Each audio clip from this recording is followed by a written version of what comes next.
খাওয়ার শেষে একটু তৃপ্তি, কাঁচা আমের মোরব্বা। আজকের আমি আপনাদের সঙ্গে কাঁচা আমের মোরব্বা রেসিপি শেয়ার করব। খুব সহজভাবে তৈরি করা যায়। এখন আমি আমাদের গাছ থেকে কিছু আম পেড়ে নেব। এই দেখুন আমাদের আম গাছ। এই আমগুলো খুব বড় বড় আম, লোদযুক্ত আম। এই আমের মোরব্বা ভালো হয়। আম এখন পাকার সময় হয়েছে, এই সময়ে আচার করতে হয়।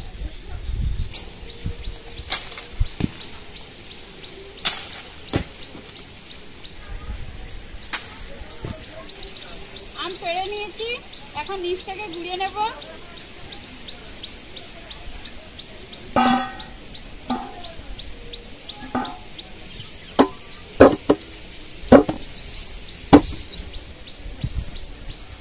আম পেড়ে নিয়েছি, এখন চলে যাব রান্নাঘরে।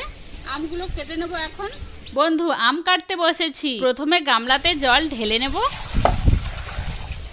আর দেখুন সামান্য একটু চুন নিয়েছি, জলের মধ্যে গুলিয়ে দেব, তাহলে আম টাইট থাকবে। এবার আমের ছাল ছাড়িয়ে কেটে নেব।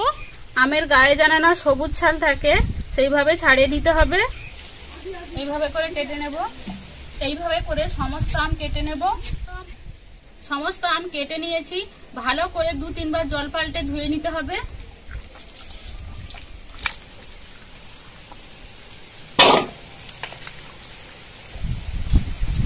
এখন চলে যাব রান্নাঘরে। রান্নাঘরে চলে এসেছি। প্রথমে কড়াতে সামান্য জল দেব।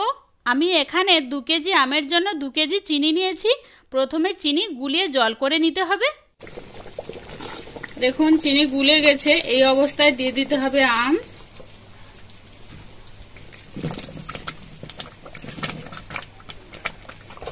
সঙ্গে দিয়ে দেবো 4টে তেজপাতা,